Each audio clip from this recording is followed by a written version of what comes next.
पढ़ा और फिर उसके बाद अपन बढ़ेंगे आगे। तो बोलेंगे हमारे स्केलेटन में बेटा बोन्स का नंबर कितना, 206। एक्सियल स्केलेटन में कितनी, अपेंडिकुलर में 126। हमारे स्कल के अंदर टोटल कितनी, 29। क्रेनियल का नंबर 8, फेशियल 14। फिर अपन ने कहा कि ईयर ऑसिकल टोटल कितनी, 6, हायोइड 1। फिर हमने कहा कि क्रेनियल बोन के नाम एनसीईआरटी ने दिए थे, frontal, parietal, temporal, occipital, sphenoid, ethmoid. Facial में जो नाम एनसीईआरटी ने दिए, नेसल, फिर जाइगोमेटिक, लैक्राइमल, मैक्सिला, मैंडिबल, इनके नाम दिए। फिर अपन ने कहा कि ईयर ऑसिकल का नाम कौन कौन से हैं, Méliès, incus, state. Hyoid bone buccal cavity के फ्लोर पर सिंगल है, यू शेप्ड है।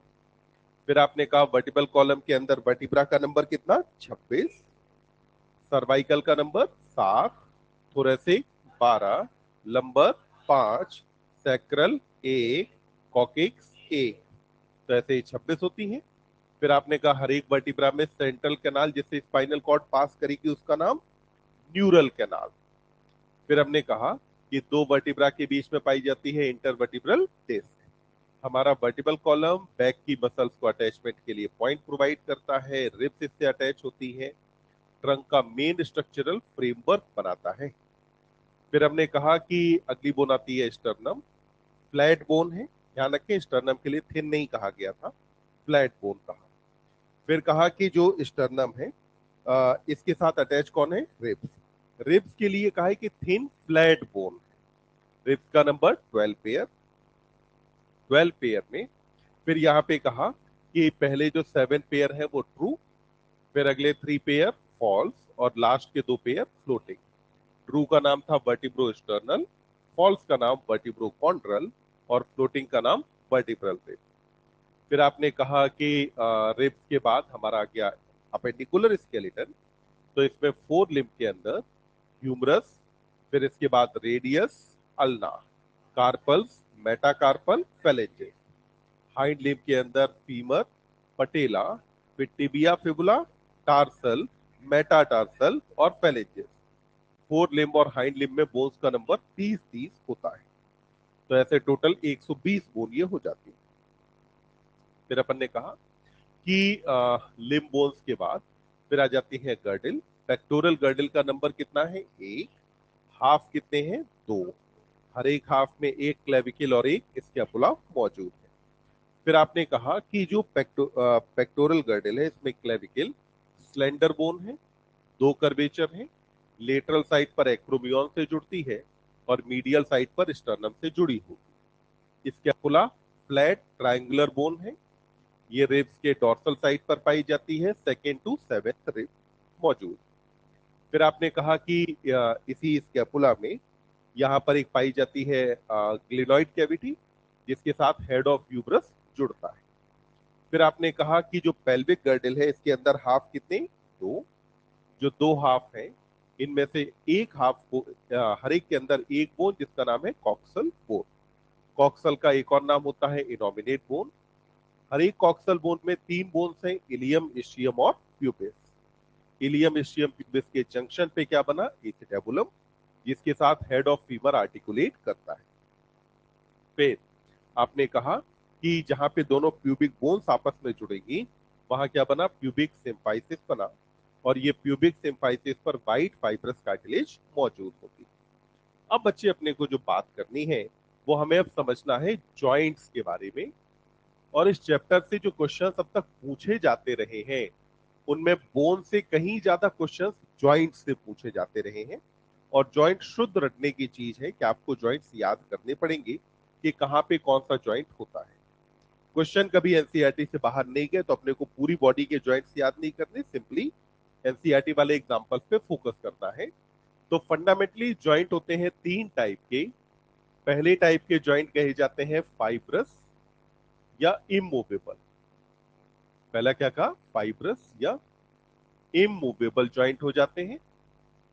यहां पर जॉइंट्स में आप देखें, एनसीईआरटी सबसे पहली लाइन लिखती है कि जितने भी टाइप के लोकोमोशन हैं, सारे लोकोमोशन के लिए जॉइंट मैंडेटरी है कि नहीं? सारे लोकोमोशन के लिए जॉइंट मैंडेटरी है। फिर हमने कहा कि एनसीईआरटी आगे कहती है कि जो जॉइंट है ये काम किसकी तरह करता है? फलक्रम की तरह काम करता है। फलक्रम वर्ड का मतलब क्या है? तो अगर मान लो सपोज जैसे कि हम कई बार करते हैं या कभी कभी हमने किया होगा कि कोई एक हैवी ऑब्जेक्ट रखा है, कोई एक बड़ा सा पत्थर है, उस पत्थर को हमें हटाना है उसकी जगह से। हमने हटाने की कोशिश की, हमें पता चला कि वेट बहुत ज्यादा है, हम नहीं हटा पाएंगे। तो हमने क्या किया, एक लोहे की हम बड़ी सी रॉड लेके आते हैं, पत्थर के नीचे की तरफ हमने रॉड लगाई, रॉड के नीचे की तरफ हमने क्या किया, एक और दूसरा पत्थर रखा छोटा, फिर हम रॉड को इधर से प्रेस करते हैं और वो जो पत्थर है वो हट जाता है। तो नीचे जो आपने छोटा सा पत्थर रखा था, जो सपोर्ट आपने बनाई थी, उस सपोर्ट को ही कहा जाता है फलक्रम। क्या बोलते हैं? फलक्रम। यानी कि जॉइंट एक फलक्रम की तरह काम करता है, जिसपे वो जो मसल है वो मसल अपना फोर्स लगाएगी और काम होगा। फॉर एग्जाम्पल, जैसे कि मान लो हमारा जो ये अपर लिम्ब का लोअर पार्ट है, इसको अगर ऊपर उठाना है तो ये काम किसका है? बाइसेप का काम। पर ये बाइसेप इसको तभी तो उठा पा रही है जबकि ये दोनों बोन्स आपस में यहाँ जुड़ी है, तो ये सपोर्ट हुआ ना। हमने लीवर के अलग अलग क्लासेस पढ़ी हैं, क्लास 1, क्लास 2, क्लास 3 लीवर्स होते हैं। तो उसी में अपन ने यहाँ पे बात की कि ये फलक्रम की तरह काम करेगा, जिसकी वजह से हमारा जो हाथ है ये ऊपर उठ पाता है। अब सोचिए, अगर ये जॉइंट ना होता तो जॉइंट के ना होने की कंडीशन में क्या ये मसल अपना काम कर पाती? नहीं। क्या ये लोकोमोशन पॉसिबल था, मूवमेंट हो पाता? नहीं। तो अब यहाँ पर पहले आते हैं इमूवेबल जॉइंट। नाम से समझ में आता है कि यहाँ कोई मूवमेंट नहीं होता। तो अब आप ये नहीं कहेंगे कि क्या सारे जॉइंट के अंदर मूवमेंट होता है? तो सारे जॉइंट्स में मूवमेंट नहीं होता, तो इमूवेबल है, इनके अंदर कोई मूवमेंट नहीं होता। इमूवेबल जॉइंट बनते कैसे हैं? तो इमूवेबल जॉइंट के फॉर्मेशन को अगर आप समझें तो यहां बच्चे देखिए, एक बोन आपके पास ये है और यहीं पर जो दूसरी बोन है, ये हमने कहा कि मान लेते हैं ये दो बोन्स एक दूसरे के पास में मौजूद है। ये जो दोनों बोन्स हैं, इनके बीच में यहां पर क्या होता है? डेंस फाइब्रस कनेक्टिव टिश्यू आ जाता है। कौन सा कनेक्टिव टिश्यू मौजूद है? डेंस फाइब्रस कनेक्टिव टिश्यू है। तो आपने कहा कि ये है बेटा डेंस फाइब्रस कनेक्टिव टिश्यू। यहां पर जब आप डेंस फाइब्रस कह रहे हैं तो इसका मतलब हुआ कि इसके अंदर पाए जाएंगे कोलेजन फाइबर। कौन से फाइबर मौजूद होंगे बेटा? कोलेजन फाइबर्स पाए जाएंगे। तो कोलेजन फाइबर्स यहां मौजूद है और कोलेजन फाइबर्स में आपको पता है कि स्ट्रेंथ बहुत ज्यादा होती है, इलास्टिक बहुत कम होती है, यानी कि इन्हें खींचा नहीं जा सकता, पर स्ट्रेंथ बहुत ज्यादा है। इसने क्या किया कि बोन के पूरे बोन को एंड टू एंड इससे जोड़ दिया। जब एंड टू एंड जोड़ दिया तो क्या अब यहां बोन्स के बीच में कोई भी मूवमेंट पॉसिबल है? नहीं। फाइब्रस जॉइंट का एग्जाम्पल हो जाता है कि आपकी जो क्रेनियल बोन्स हैं, इन क्रेनियल बोन्स या स्कल बोन्स के बीच में यहां पाए जाते हैं सूचर। क्या मौजूद होते हैं? सूचर। करो एनसीईआरटी मेंटल लाइन सूचर्स को। सूचर्स किसके बीच में पाए जाते हैं? स्कल बोन्स के बीच में। जो इमूवेबल जॉइंट होते हैं इन्हें क्या नाम दिया जाता है? सूचर्स। और देखिए सूचर्स कहां बनते हैं, सॉरी, इमूवेबल जॉइंट कहां बनते हैं। तो जैसे आपकी जो जॉ बोन है और आपका टीथ है, तो जॉ बोन और टीथ के बीच में कोई मूवमेंट नहीं होता। यहां पर भी जो जॉइंट बनता है ये फाइब्रस ही है, पर एनसीईआरटी ने नहीं लिखा तो अपन भी इसके बारे में बात नहीं करेंगे। फाइब्रस या इमूवेबल के बाद दूसरे टाइप के जॉइंट आते हैं which are known as cartilaginous. पहले को समझो बेटा, फाइब्रस आपने क्यों कहा था? क्योंकि कोलेजन फाइबर था। कार्टिलेजिनस नाम से समझ में आता है कि इसके अंदर क्या मौजूद होगी? कार्टिलेज। तो आपने कहा कि ये जॉइंट क्या रहेंगे बेटा? स्लाइटली मूवेबल, यानी कि यहां पर थोड़ा बहुत मूवमेंट होगा। तो इस टाइप के जॉइंट को आपने कहा कार्टिलेजिनस या स्लाइटली मूवेबल जॉइंट आपने नाम दिया। यहां पर क्या होगा कि एक बोन आपके पास बेटा ये है और दूसरी बोन आपके पास ये है। इन दोनों बोन्स के बीच में यहां पर कार्टिलेज मौजूद होगी। तो ये दोनों बोन्स के बीच में क्या है? कार्टिलेज प्रेजेंट है। अब अगर आप इन दोनों बोन्स को इधर की तरफ से प्रेस करते हैं तो ये कार्टिलेज यहां थोड़ी सी प्रेस होगी, इधर की तरफ थोड़ी सी खुल जाएगी, बोन इधर की तरफ झुक जाएंगी। वहीं अगर आपने फोर्स यहां लगाया है तो ये थोड़ा सा कॉन्ट्रैक्ट अपन कहें कि दबेगा और ये वाला एंड थोड़ा सा खुल जाएगा। तो आपने कहा इस तरीके से थोड़ा बहुत मूवमेंट यहाँ पे होता है, तो इसको अपन क्या बोलते हैं, स्लाइटली मूवेबल जॉइंट कहते हैं। ये जो स्लाइटली मूवेबल जॉइंट है, देखें एनसीईआरटी यहाँ इसका एग्जांपल लेती है इंटरवर्टिब्रल डिस्क। क्या एग्जांपल लिया एनसीईआरटी ने? Intervertebral disc. ये बेटा किसके बीच में पाई जाती है? Adjacent vertebra. तो एडजेसेंट वर्टिब्रा के बीच में डिस्क मौजूद होती है, जिसकी वजह से हमारे वर्टिब्रल कॉलम को थोड़ा सा बेंड किया जा सकता है, वर्टिब्रल कॉलम को थोड़ा सा झुकाया जा सकता है। तो ये काम कौन करता है? इंटरवर्टिब्रल डिस्क का काम। अब आप समझिएगा, हमारे अंदर क्योंकि वर्टिब्रा है 26, तो इसका मतलब हुआ कि इंटरवर्टिब्रल डिस्क कितने हुए? 25। अब इनमें से हर एक अगर थोड़ा थोड़ा सा प्रेस होगा, तो इसके थोड़ा थोड़ा सा प्रेस होने पे मूवमेंट काफी ज्यादा होगा, और ये मूवमेंट बहुत हद तक डिपेंड करता है कि कार्टिलेज की फ्लेक्सिबिलिटी कितनी है, जो कि आपके प्रैक्टिस पे डिपेंड करता है।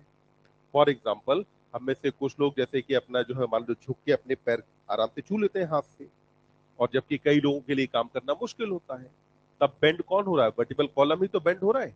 तो यानी कि वर्टिब्रल कॉलम की जो फ्लेक्सिबिलिटी है वो डिपेंड किस पे करती है? कार्टिलेजिनस जॉइंट पे। एक और एग्जांपल जो एनसीईआरटी ने आपको यहां पर दिया था, वो एनसीईआरटी ने एग्जांपल लिया था बेटा प्यूबिक सिम्फाइसिस का।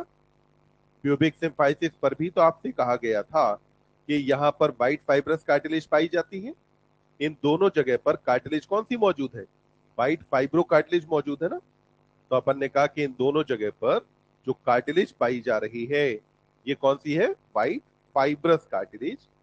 ध्यान दें, हमने केवल उतने ही जॉइंट के एग्जांपल लिए हैं जो एनसीईआरटी में है, और आप लेना चाहें तो आपके रिब्स और स्टर्नम के बीच का जो जॉइंट है, ये भी कैसा है? कार्टिलेजिनस। बीच में हाईलाइन कार्टिलेज यहां पर मौजूद थी, इसके बीच में भी अगर आप देखें तो मूवमेंट होता है, पर हाँ थोड़ा बहुत ही मूवमेंट यहां पर पॉसिबल है। फिर आपने कहा कार्टिलेजिनस के बाद अगली टाइप का जॉइंट आपके पास आता है साइनोवियल। ये हमारी बॉडी में सबसे ज्यादा पाए जाते हैं, और सबसे ज्यादा मूवमेंट इसी साइनोवियल जॉइंट के अंदर ही होता है। तो साइनोवियल जॉइंट जो है, दे आर फ्रीली मूवेबल। सबसे ज्यादा मूवमेंट इन्हीं के अंदर होता है। हालांकि एनसीईआरटी ने कोई बहुत ज्यादा इसके बारे में डिटेल नहीं दी है कहीं भी, पर हम थोड़ी सी बात करेंगे जिससे अपने को समझ में आए कि बाकी जॉइंट से जॉइंट अलग होता कैसे।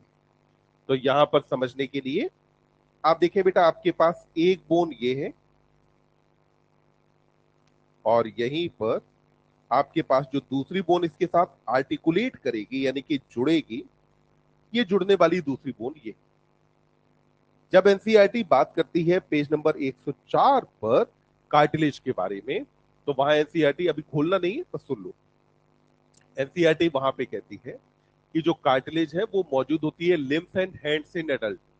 ठीक, हमारे हाथ और पैर में। तो कहां कहा जा रहा है? यहां पर ये जो ह्यूमरस है, ये इधर रेडियस अल्ना से जुड़ रहा है।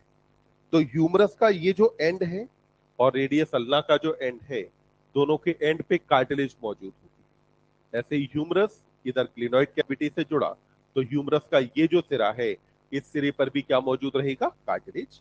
यानी कि बोन्स जहां आपस में जुड़ती हैं, तो बोन के आर्टिकुलेटिंग एंड पर हमेशा बेटा क्या पाया जाता है? कार्टिलेज। तो ये आपको बोन के आर्टिकुलेटिंग एंड पर क्या दिख रहा है? कार्टिलेज आपको दिखाई दी। ये कार्टिलेज यहां मौजूद है। अब इस जॉइंट को साइनोवियल इसलिए कहा जाता है क्योंकि जॉइंट में पाई जाती है साइनोवियल कैविटी।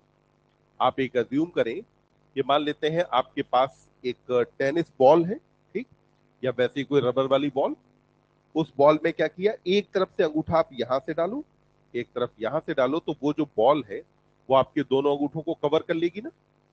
बॉल की शेप चेंज हो जाएगी, दोनों अंगूठे कवर हो जाएंगे। तो यहां पे आपने कहा ऐसे ही हमारे पास एक कैविटी थी, जिस कैविटी को ये बोन जिस कैविटी के अंदर मौजूद है, तो ऐसे करके ये एक कैविटी है जिसे कहा जाता है साइनोवियल कैविटी। क्या बोलते हैं बच्चे? साइनोवियल कैविटी कहा जाता है। तो ये साइनोवियल कैविटी है, और इस साइनोवियल कैविटी के अंदर भरा होता है एक फ्लूइड जिसे कहा जाता है साइनोवियल फ्लूइड। आप जानते हैं साइनोवियल कैविटी की जो मेम्ब्रेन है, इसको नाम दिया जाता है साइनोवियल मेम्ब्रेन।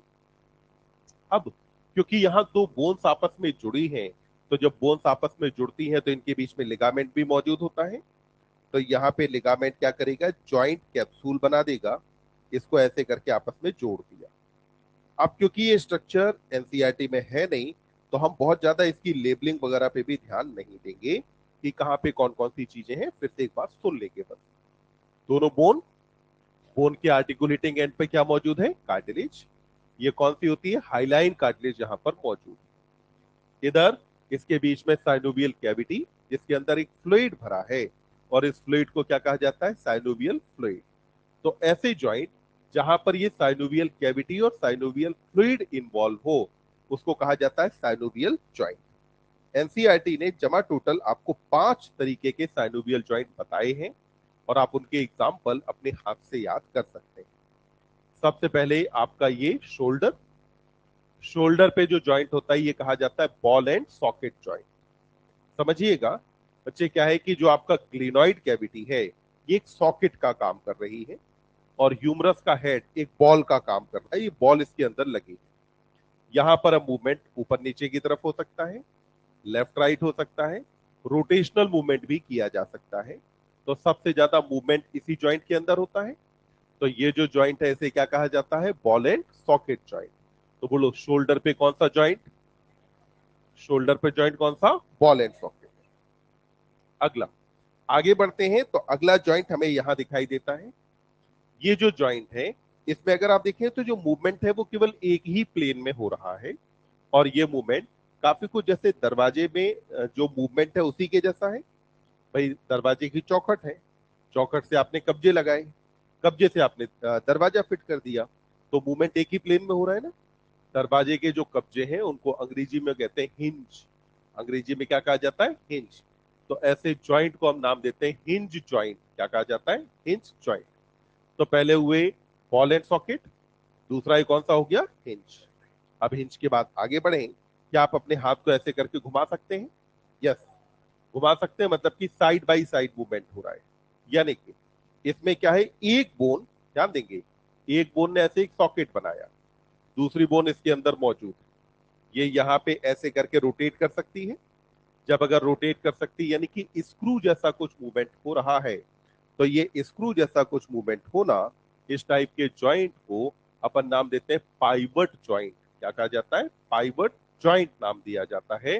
तो ये वाला जो मूवमेंट है इसे क्या कहा जाता है, पाइवट जॉइंट कहा। तो पहले इस वाले जॉइंट का नाम बताओ कौन सा है, ये कौन सा है, फिर ये कौन हुआ, पाइवट। फिर आ जाओ कार्पल पे। यहाँ जो आपके कार्पल्स हैं इनके बीच में थोड़ा बहुत मूवमेंट होता है। अपना हाथ यहाँ रखेंगे और उंगलियों को कुछ ऐसे चलाएंगे तो आपको यहाँ पे हल्का फुल्का मूवमेंट आपको फील होगा, हल्का फुल्का मूवमेंट होता है। बस इसमें क्या होता है कि देखो इसे प्लेनर जॉइंट भी कहते हैं। इसमें क्या है, दो बोन एक दूसरे के ऊपर ऐसे रखी, बीच में साइनोवियल कैविटी है, बोन ऐसे ऐसे थोड़ा सा मूव कर सकती है, ऐसे ऐसे थोड़ा सा मूव कर सकती है। तो बोन साइड बाई साइड थोड़ा बहुत मूवमेंट कर लेती है। इस जॉइंट को बोलते हैं ग्लाइडिंग। क्या कहा जाता है, ग्लाइडिंग जॉइंट। यानी कि एक बोन दूसरी बोन के अगेंस्ट ग्लाइड कर रही है, तो ऐसे जॉइंट को आपने क्या नाम दिया, ग्लाइडिंग जॉइंट आपने कहा। ग्लाइडिंग के बाद फिर यहां पर अगला जॉइंट जो आता है ये आपका थंब की मेटाकार्पल और कार्पल के बीच में, कहा, थंब की फेलेंजेस नहीं, थंब की मेटाकार्पल और कार्पल के बीच होता है। यहां पे आप देखिए जो मूवमेंट है, एक प्लेन तो ये है और दूसरा प्लेन ये है। कितने प्लेन में मूवमेंट हो रहा है, दो। इसको बोलते हैं सैडल जॉइंट। क्या कहा जाता है, सैडल जॉइंट कहा जाता है। तो अब आप बताएंगे, सबसे पहले ये वाला जो जॉइंट है इसका नाम ball and socket joint, done. Ball and socket joint. इसके अलावा आपका जो हिप जॉइंट है, यानी कि जब फीमर जुड़ा एसिटेबुलम के साथ, तो वहां भी कौन सा बना, बॉल एंड सॉकेट। आप अपने लेग में आगे पीछे मूव करा सकते हैं, साइड बाई साइड भी, और अगर आप चाहे रोटेशनल मूवमेंट भी करा सकते हैं। तो ये भी जॉइंट कैसा रहेगा, बॉल एंड सॉकेट। फिर बोलो एल्बो पे कौन, हिंज जॉइंट। यही जॉइंट आपके नी पे भी पाया जा रहा है। नी पे भी जो जॉइंट है वो कौन सा है, हिंज जॉइंट। फिर आपने इसके बाद कहा कि अगला ये जो जॉइंट है, इस वाले जॉइंट को अपन क्या बोलते हैं, पाइवट। ये वाला जॉइंट कौन सा है बेटा, पाइवट जॉइंट होता है। तो आपने कहा कि ये जो जॉइंट है कौन सा रहेगा, पाइवट। पाइवट के बाद बताएं इसका नाम ग्लाइडिंग। किसके बीच में है? कार्पल्स के बीच। फिर carpal and metacarpal of thumb के बीच में सैडल जॉइंट। कौन सा जॉइंट हुआ? सैडल। तो जॉइंट के टाइप कितने हुए? 5। पहले टाइप का नाम बॉल एंड सॉकेट, दूसरा हिंज, तीसरा, चौथा और पांचवा। पहले जॉइंट का नाम, दूसरा, तीसरा, चौथा और पांचवा सैडल जॉइंट। तो ये पांचों एग्जांपल आपको अपने हाथ से याद हो जाते हैं। तो अपन ने यहाँ पे कहा कि अब देखते हैं कि एनसीईआरटी ने कौन कौन से एग्जांपल कोट किए हैं। तो एनसीईआरटी यहाँ पर कहती है कि सबसे पहला आया बॉल एंड सॉकेट। पहला जॉइंट कौन सा? Ball and socket. हमने कहा ना कि सबसे ज्यादा मूवमेंट इसके अंदर होता है। तो जो बॉल एंड सॉकेट जॉइंट है ये आपका कहां पे पाया जा रहा है? शोल्डर पर। तो जो शोल्डर जॉइंट है ये कैसा होता है? Ball and socket. क्या आपको याद आता है कि कल हमने कहा था कि इंकस और स्टेप के बीच में भी बॉल एंड सॉकेट जॉइंट पाया जाता है? तो वहां भी जो जॉइंट है वो कौन सा रहेगा? Ball and socket. और हिप जॉइंट भी ball and socket. Ball and socket के बाद फिर आपने कहा कि अगला आता है हिंज जॉइंट। ये जो हिंज जॉइंट है इसका एग्जांपल आप ले सकते हैं, एक तो एल्बो, और एल्बो के अलावा आप एग्जांपल ले सकते हैं, एनसीईआरटी एग्जांपल लेती है यहाँ पे नी जॉइंट। या कल हमने कहा था कि मेलियस और इंकस के बीच में भी हिंज जॉइंट पाया जाता है। आपकी जो फेलेंजेस हैं इन फेलेंजेस के बीच में भी जॉइंट कौन सा पाया जाता है? Hinge joint. फेलेंजेस के बीच में भी कौन सा है? हिंज जॉइंट मौजूद होता है। हिंज के बाद फिर तीसरे टाइप का जॉइंट आया जिसको आपने नाम दिया पाइवट जॉइंट। जब अगर मूवमेंट क्या हो रहा हो बेटा? साइड बाई साइड मूवमेंट हो रहा हो। ध्यान देंगे, हिंज जॉइंट का एक और एग्जांपल आप ले सकते हैं कि ये एटलस और स्कल के बीच में होता है। मूवमेंट केवल एक ही प्लेन के अंदर हो रहा था। तो ये भी जॉइंट कौन सा रहा? Hinge joint, pivot joint. इसका एग्जांपल एनसीईआरटी लेती है कि ये मौजूद है बिटवीन एटलस एंड एक्सिस। तो एटलस और एक्सिस के बीच में पाया जाता है। हमने एक और एग्जांपल लिया कि ये मौजूद है बिटवीन रेडियस एंड अल्ना। तो रेडियस और अल्ना के बीच में जो जॉइंट पाया जाता है ये कौन सा रहेगा? पाइवट जॉइंट होगा, जहां पे मूवमेंट क्या होता है? साइड बाई साइड मूवमेंट हो रहा होता है। पाइवट के बाद फिर आपने कहा कि अगला जो जॉइंट है ये आ जाता है ग्लाइडिंग। ग्लाइडिंग जॉइंट पर आपने कहा कि थोड़ा बहुत साइड बाई साइड मूवमेंट होता है। इस टाइप के जॉइंट को हम बोलते हैं ग्लाइडिंग जॉइंट। जो कहां पाया जाता है? कार्पल्स के बीच। तो आपने कहा कि it is present between the carpals. तो कार्पल्स के बीच पाया जाता है। तो कार्पल्स के बीच इस जॉइंट का नाम क्या है? Gliding joint. और फिर पांचवा आपका आता है इसके अंदर सैडल जॉइंट। तो last one is saddle joint. Saddle joint में आपने कहा कि दो प्लेन में मूवमेंट होता है। आप अगर ध्यान करें तो ये जो दो प्लेन में मूवमेंट हुआ इसकी वजह से ह्यूमन इवोल्यूशन में बहुत मदद मिली। जिसकी वजह से ह्यूमन के केस में क्या हुआ कि हमारे जो थंब है वो कैसा हो गया? अपोजिबल। और थंब के अपोजिबल होने की वजह से टूल्स को पकड़ना बनाना आसान हो गया। आप सोचो अगर ये थंब अपोजिबल ना होता और ये थंब ऐसा ही होता तो हम पेन बजाय ऐसे पकड़ने के हम पेन ऐसे पकड़ के लिख रहे होते, है ना? तो ऑब्वियस सी बात है उस कंडीशन में कोई भी टूल बनाना बहुत मुश्किल काम था। ऐसे पकड़ने पे क्या होता है? प्रिसीजन कहीं ज्यादा बढ़ जाता है। तो आपने कहा कि ये स्वेडल जॉइंट है जो कि पाया जाता है between carpal and metacarpal of thumb. तो आपने कहा कि ये है between carpal and metacarpal of thumb. तो हमारे पास यहां बेटा जॉइंट कितने हो गए? 5। बस अपने को ये 5 जॉइंट याद रख लेने हैं। इससे ज्यादा जॉइंट के चक्कर में अपने को पढ़ना नहीं है। बस ये 5 जॉइंट याद कर लिए तो अपना काम हो गया। तो फिर से सुनेंगे। जॉइंट फंडामेंटली कितने टाइप के? 3। पहला कौन सा? फाइब्रस। इसका एग्जांपल क्रेनियल बोन के बीच में सूचर। टिश्यू कौन सा होता है? डेंस फाइब्रस कनेक्टिव टिश्यू है। फाइबर कौन से पाए जाते हैं? Collagen fibre. अगले टाइप का जॉइंट कार्टिलेजिनस। कार्टिलेजिनस जॉइंट पर आपने कहा कि यहाँ कार्टिलेज मौजूद होगी।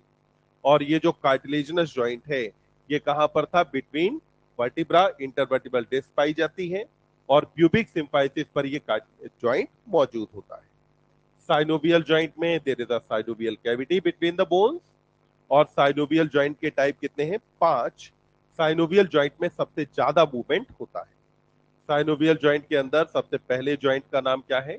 तो पहले को आपने कहा बॉल एंड सॉकेट, एग्जाम्पल बोलेंगे शोल्डर जॉइंट और हिप जॉइंट। फिर आपने अगला कहा hinge joint, example elbow.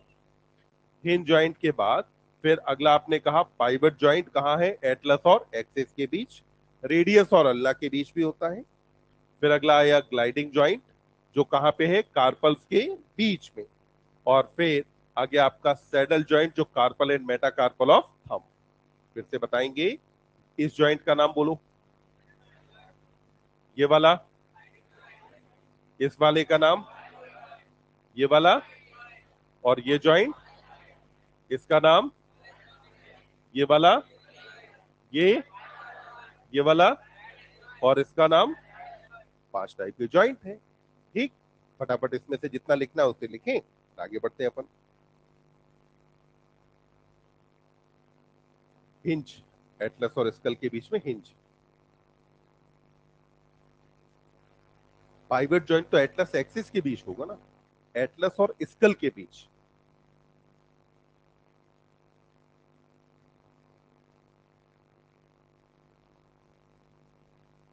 Class के बाद क्या? हाँ, कहाँ? हाँ बेटा, ये भी तो पढ़ना कि ये जो रिप है, ठीक है, एनसीईआरटी का स्टेटमेंट है, पर यहाँ पे आपको तो बताया है, वो ये कहा है कि ठीक हर एक रिप के साथ, पर उसके आगे पे एनसीईआरटी ने कहानी आपको समझाई है कि नहीं?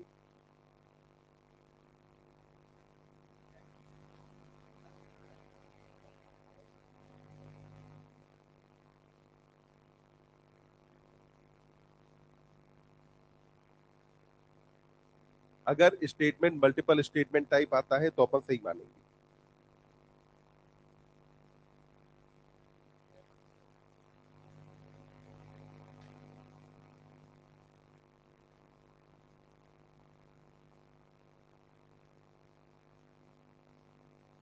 तुम पता है बेटा, या तो पहले पूरा पढ़ते, इन दोनों को एक बार मिलाना है, दोनों स्टेटमेंट सही एक जैसे हैं कि अलग अलग? ये स्टेटमेंट नंबर 1 मिला और यहां से ये ईच से लेके,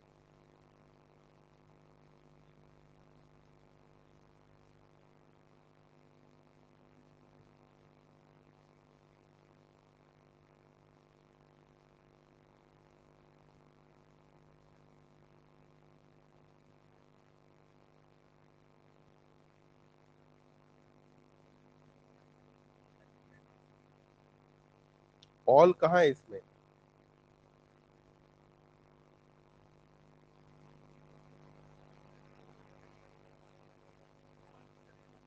अब ऐसे तुम्हारी कहने से थोड़े हो जाएगा, वहां उसमें लिखा है ना कि ऑल रिप्स,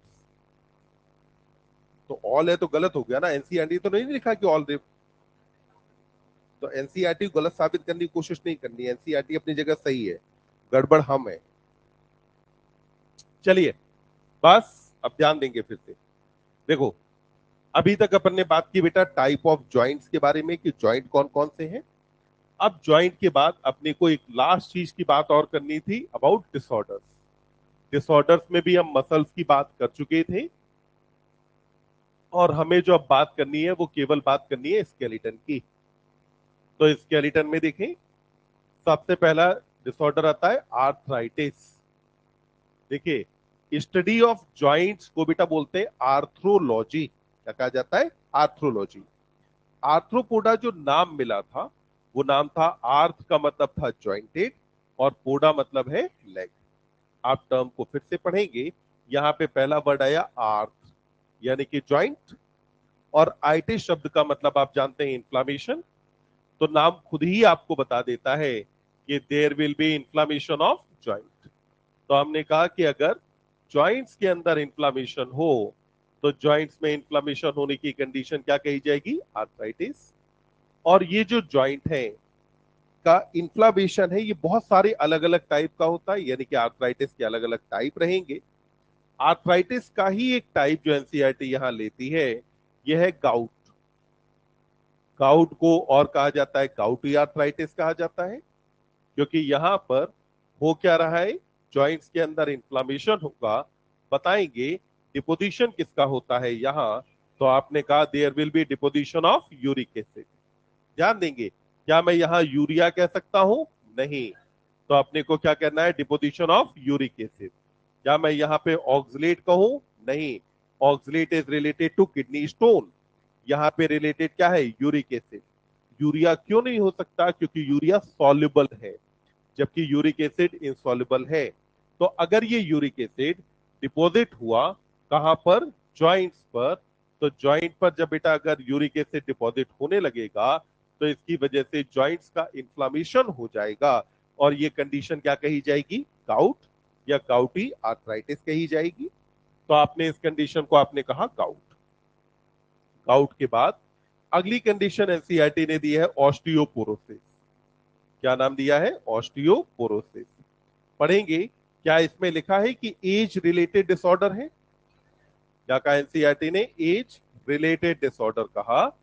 तो पहले कहा कि एज रिलेटेड डिसऑर्डर है, और दूसरा आप साथ में पढ़ेंगे कि यहां पर यह होता किसकी वजह से है, क्योंकि आपसे कहा गया कि एस्ट्रोजन का लेवल क्या हो जाता है, कम।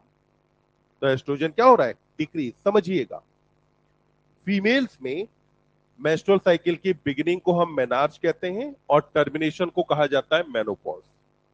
क्या मेनोपॉज एक एज रिलेटेड इवेंट है? यस, क्योंकि मेनोपॉज लगभग 45 टू 50 ईयर के आसपास आता है। तो इसलिए अगर यहां पर एज रिलेटेड की बजाय एज अनरिलेटेड लिखने तो सही कि गलत? गलत। कैसा है, एज रिलेटेड डिसऑर्डर है। एज रिलेटेड डिसऑर्डर क्यों कहा गया है? क्योंकि एनसीईआरटी यहां इंडिकेट करना चाहती है आपको मेनोपॉज के बारे में। आप जानते हैं कि मेनोपॉज के टाइम पर जितनी भी ओवेरियन फॉलिकल्स हैं वो खत्म हो जाती हैं। ओवेरियन फॉलिकल के खत्म होने की वजह से, क्योंकि एस्ट्रोजन और प्रोजेस्टेरोन ये दोनों ही ओवेरियन हार्मोन्स हैं, तो इस वजह से लेवल डिक्लाइन करता है। प्रोजेस्टेरोन वैसे ही बॉडी में हमेशा तो मौजूद नहीं होता। प्रोजेस्टेरोन का लेवल तो केवल क्या होगा कि जब कॉर्पस ल्यूटियम बनेगी तब प्रोजेस्टेरोन का लेवल बढ़ना शुरू होगा, जबकि एस्ट्रोजन हमेशा मौजूद है। और जो एस्ट्रोजन है, क्या आप ध्यान रखेंगे कि बच्चे ये एनाबॉलिक हार्मोन होता है। कैसा हार्मोन है, एनाबॉलिक है, यानी कि ये एनाबॉलिज्म को प्रमोट करता है। तो देखिए, बोन में कैल्शियम का जमा होना, इससे बोन का साइज बढ़ेगा, बोन का वेट बढ़ेगा। ये क्या है, कंस्ट्रक्टिव इवेंट है, यानी कि एनाबॉलिज्म। वहीं पर बोन से कैल्शियम का बाहर आना, इससे बोन मास घटेगा, बोन का साइज घटेगा। ये कंस्ट्रक्टिव इवेंट हुआ कि डिस्ट्रक्टिव? यानी कि बोन में कैल्शियम का डिपॉजिट होना एनाबॉलिज्म है, जबकि बोन से कैल्शियम का बाहर आना कैटाबॉलिज्म कहा जाएगा। क्योंकि हार्मोन एनाबॉलिक है, तो ये बोन में कैल्शियम के डिपोजिशन को प्रमोट करता होगा।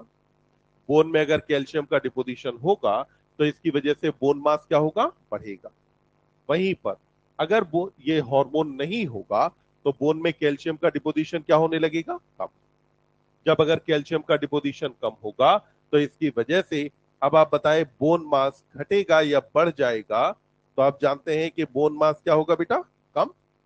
और अगर बोन मास कम हुआ तो चांसेस ऑफ फ्रैक्चर कम या ज्यादा? तो आपने कहा कि चांसेस ऑफ फ्रैक्चर क्या होगा, बढ़ जाएंगे। यानी कि चांसेस ऑफ फ्रैक्चर यहां पर क्या हो जाएंगे, ज्यादा। तो बोन मास हुआ कम और चांसेस ऑफ फ्रैक्चर यहां क्या हो गए, ज्यादा। तो इस कंडीशन को अपन क्या बोलते हैं, ऑस्टियोपोरोसिस कहा जाता है। तो पहली कंडीशन आर्थराइटिस, दूसरी कंडीशन क्या ली यहां पर, गाउट, और तीसरा क्या लिया, ऑस्टियोपोरोसिस। ऑस्टियोपोरोसिस का एक और कारण भी होता है। ऑस्टियोपोरोसिस और होती है अगर पैराथायरॉयड हार्मोन का लेवल बढ़ जाए तो। ध्यान देंगे, अगर पैराथायरॉयड हार्मोन का लेवल बढ़ेगा तो ये बोन से ज्यादा कैल्शियम निकाल करके ब्लड में लाएगा। अगर बोन से ज्यादा कैल्शियम ब्लड के पास आने लगा तो यानी कि बोन में कैल्शियम क्या हो जाएगा, कम। ध्यान देंगे, अगर यहां एनसीईआरटी इसे पीटीएच से कोरिलेट करती, ध्यान से सुनिएगा, अगर एनसीईआरटी इसे पीटीएच से कोरिलेट करती तो एनसीईआरटी एज रिलेटेड डिसऑर्डर नहीं लिखती। पर एनसीईआरटी ने एज रिलेटेड डिसऑर्डर लिखा और कोरिलेट किससे किया है, एस्ट्रोजन से। यानी कि क्या पीटीएच की ज्यादा होने की वजह से भी ऑस्टियोपोरोसिस होता है, हाँ, पर वो एज रिलेटेड कंडीशन नहीं है। वहीं पर एस्ट्रोजन के कम होने से हार्मोन एस्ट्रोजन के कम होने से बोन मास का घटने लगना, क्या ये एज रिलेटेड डिसऑर्डर है? यस। तो इसीलिए एनसीईआरटी क्या कहती है? Age related disorder. तीनों बातें समझ में आ गई? फटाफट लिखें और फिर बताएं अब आगे नर्वस सिस्टम स्टार्ट करें या एक्सक्रीशन वाले चैप्टर का एक बार रिवीजन करें? रिवीजन पर बहुत ज्यादा टाइम नहीं, थोड़ा सा कोशिश करेंगे ब्रीफ रिवीजन, ठीक? फिर उसके बाद थोड़ी सी बात करेंगे नर्वस सिस्टम के बारे में। तो मेल में एस्ट्रोजन लेवल कम है पर मेल में टेस्टोस्टेरोन मौजूद है ना, और जो टेस्टोस्टेरोन है वो एनाबॉलिक हार्मोन है। मेल में एंड्रोपॉज कभी होता नहीं है। जब एंड्रोपॉज नहीं होता है तो इसका मतलब है कि मेल में टेस्टोस्टेरोन का लेवल डिक्लाइन नहीं करेगा। ऑस्टियोपोरोसिस के चांसेस फीमेल के अंदर ज्यादा। टिटेनी में बेटा हमने कहा था, एक बार ध्यान से सुनेंगे, बात करना बंद, ध्यान से सुनो। टिटेनी के अंदर बेटा अपन ने कहा था कि जब अगर ब्लड के अंदर कैल्शियम लेवल कम हो, तो ब्लड में कैल्शियम लेवल कम होने पर मसल्स का डीपोलराइजेशन होने लगता है ज्यादा। अब ज्यादा क्यों हो रहा है एक बार सुनेंगे, ध्यान से देखो। ये बेटा एक मसल फाइबर है, ठीक? यहां मसल फाइबर पर अंदर की तरफ जो चार्ज होता है रेस्टिंग कंडीशन में, ये चार्ज होता है नेगेटिव, जबकि बाहर की तरफ चार्ज कैसा होता है? पॉजिटिव। और अंदर जो ये पोटेंशियल है ये होता है -70 मिली वोल्ट। कितना होता है? -70 मिली वोल्ट। आयनिक डिस्ट्रीब्यूशन की बात चैप्टर के अंदर नर्वस सिस्टम में बात करेंगे ही, तो अभी हम उस चीज को छोड़ रहे हैं। अब यहां पर आपको पता है कि डीपोलराइजेशन होने के लिए सोडियम आयन का अंदर आना जरूरी होता है, तभी डीपोलराइजेशन होगा। सोडियम के जो वोल्टेज गेटेड चैनल हैं, जिनके थ्रू सोडियम अंदर आने वाला है, ये सोडियम के वोल्टेज गेटेड चैनल ओपन होते हैं -55 से -60 मिली वोल्ट पर। कितने पे ओपन होने वाले हैं? -55 से -60 मिली वोल्ट पर सोडियम के वोल्टेज गेटेड चैनल ओपन होने वाले हैं। अब यहां पर आप सोच के बताएंगे, अगर बाहर की तरफ कैल्शियम जिस पर पॉजिटिव चार्ज है वो अगर कम होता है, तो उसके कम होने पर ये -70 से -75 की तरफ जाएगा या -65 की तरफ? बाहर कैल्शियम कम हो रहा है जिसपे चार्ज पॉजिटिव है, अगर ये कम हुआ तो ये -70 से -75 की तरफ जाएगा या -65? किधर जाएगा? -65। बाहर की तरफ भाई पॉजिटिव चार्ज घटा, तो इसका मतलब हुआ कि अंदर बाहर का डिफरेंस कम हुआ ना। जब अगर डिफरेंस कम हुआ तो ये -70 से किधर चला जाएगा? -65। अब आप सोचो, -70 से यहां पहुंचने के लिए आपको 10 से 15 मिलीवोल्ट की आवश्यकता थी, ठीक? यहां से -65 से यहां पहुंचने के लिए आपको 5 से 10 मिलीवोल्ट चाहिए। दोनों में से किस कंडीशन में सोडियम के वोल्टेज गेटेड चैनल ओपन करना आसान है? तो जब कैल्शियम कम हो जाए तब इसका सोडियम के वोल्टेज गेटेड चैनल ओपन करना आसान काम है। जब अगर ये आसान काम है तो यानी कि इस कंडीशन में नर्व जो मसल फाइबर है, इस मसल फाइबर का डीपोलराइजेशन ज्यादा आसानी से होगा। और अगर ये डीपोलराइजेशन ज्यादा आसानी से हुआ तो इसका मतलब है कि ये जितनी बार डीपोलराइज करेगी उतनी बार कैल्शियम रिलीज होगा, उतनी बार मसल कॉन्ट्रेक्शन होगा। तो इसी वजह से कैल्शियम के कम होने पर मसल प्रोलॉन्ग्ड कॉन्ट्रेक्शन में चली जाती है, ठीक? देखो, एक्सक्रीटरी प्रोडक्ट कितने मेनली? 3। अमोनिया, यूरिया और यूरिक एसिड। अमोनिया कौन कौन एक्सक्रीट करता है? एक्वेटिक एम्फीबियन, एक्वेटिक इंसेक्ट और बोनी फिशेस। यूरिया कौन कौन एक्सक्रीट करता है? मैरीन फिशेस, टेरेस्ट्रियल एम्फीबियन और मैमल्स, इनके अंदर यूरिया है। यूरिक एसिड कहां है? Insect, reptile, birds, land snail, इनके अंदर यूरिक एसिड। इन तीनों में से सबसे कम टॉक्सिक कौन? Uric acid. सबसे ज्यादा अमोनिया। एक्सक्रीटरी ऑर्गन में आपने कहा कि फ्लेम सेल पाई जाती है प्लेटी हेलमिंथिस के अंदर, रोटीफर्स में, और फिर आपका जो है कहा था सिफेलोकॉर्डेट्स के अंदर, और सम एनिलिड्स कहा, नेफ्रीडिया एनिलिडा के अंदर, मेल्पिगियन टिब्यूल इंसेक्ट्स के अंदर पाई जाती है, एक्वेटिक आर्थ्रोपोड यानी क्रस्टेशियंस के अंदर ग्रीन ग्लैंड पाई जाती है। वहीं पर आपने कहा कि वर्टिब्रेट्स में कॉम्प्लेक्स ट्यूबुलर ऑर्गन यानी कि किडनी पाए जाते हैं। ह्यूमन के केस में किडनी का नंबर कितना? 2। किडनी है T12 से लेकर के L3 तक, लंबाई 10 से 12, चौड़ाई 5 से 7, मोटाई 2 से 3, वजन 120 से 170 ग्राम, शेप बीन शेप, और कलर कैसा रहेगा? Reddish brown. फिर आपने कहा कि kidney dorsal inner body wall के पास पाई जाती है, रेट्रोपेरिटोनियल पोजीशन की बात की थी। फिर अपन ने कहा कि जो राइट किडनी है वो लेफ्ट के कंपैरिजन में थोड़ा सा नीचे की तरफ होती है। किडनी पर बाहर की तरफ एक टफ कैप्सूल पाया जा रहा था जिसका नाम क्या है? Renal capsule. किडनी के पूरे मैट्रिक्स को डिवाइड करते हैं, बाहर कॉर्टेक्स, अंदर की तरफ मेडुला में। मेडुला डिवाइडेड है मेडुलरी पिरामिड्स के फॉर्म में। मेडुलरी पिरामिड के बीच में कॉर्टेक्स एक्सटेंड करता है, स्ट्रक्चर का नाम रीनल कॉलम ऑफ पर्टिनी। फिर आपने कहा मेडुलरी पिरामिड के बेस पर कैलाइसिस पाए जाते हैं जो ओपन होते हैं रीनल पेल्विस में। पेल्विस से यूरिन आगे कहां चला जाएगा? यूरेटर, फिर urinary bladder and then urethra. Ureter के बारे में कहा कि नंबर 1 पेयर है, रेट्रोपेरिटोनियल ये भी होते हैं, और ब्लैडर के अंदर जो ओपनिंग है वो ऑब्लिक है टू प्रिवेंट बैकफ्लो। ब्लैडर के बारे में आपने कहा कि नंबर है 1। ये जो ब्लैडर है लगभग इन्वर्टेड पीयर शेप्ड होता है, और ब्लैडर की वॉल में स्मूथ मसल पाई जाती है। ब्लैडर के बाद अगला आया यूरिथ्रा, जहां आपने कहा 2 स्फिंक्टर्स होते हैं, इंटरनल वाला इनवॉलेंट्री है जबकि एक्सटर्नल वॉलेंट्री है।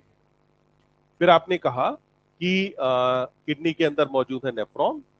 नेफ्रॉन को एक और नाम दिया यूरिनिफेरस ट्यूब्यूल, 2 पार्ट में डिवाइड किया, ग्लोमेरुलस और renal tubule. Glomerulus tuft of capillary है, एफरेंट आर्टेरियोल से बनता है, जबकि वहीं पर आपने कहा कि रीनल ट्यूब्यूल में पहला part Bowman capsule. Bowman capsule में स्क्वेमस एपिथेलियम पाई जाती है, इनर वॉल पर पोडोसाइट प्रेजेंट होती है। फिर अगला पार्ट पीसीटी, जहां ब्रश बॉर्डर क्यूबॉइडल एपिथेलिया पाई जाती है, देन लूप ऑफ हेनले, जहां पर मौजूद होता है थिक सेगमेंट में क्यूबॉइडल एपिथेलियम और थिन सेगमेंट में स्क्वेमस एपिथेलिया। डीसीटी के अंदर मौजूद होती है क्यूबॉइडल एपिथेलियम, और डीसीटी के बाद आता है कलेक्टिंग डक्ट। फिर अब यहां पे आ, बेटा टेस्ट में न्यूरल नहीं आएगा, ठीक? तो टेस्ट में केवल ये लोकोमोशन तक आएगा। और चलिए अब आगे बढ़ते हैं।